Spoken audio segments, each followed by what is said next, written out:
Hello everybody, and in today's video I'll be teaching you how to add multiple audios in Instagram Reels. So let's get started. So currently there's no option on Instagram that allows you to use more than one audio in your Reels.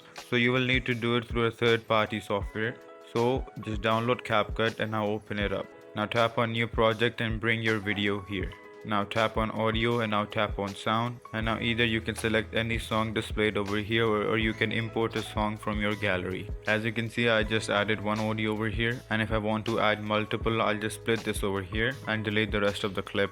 Now I'm going to tap on sounds again and choose a second song and bring it in over here. And now as you can see, another song is over here. And you can keep doing this for as long as you like. Now to export this, click on the download button on the top right hand side. Once that's done, go to Instagram, swipe left and now click on Reel, and now choose the video you just exported in CapCut, and you can simply share it over here. And there you go. If you guys found this video helpful, make sure to leave a like and subscribe to our channel. I'll see you all in the next one. Goodbye.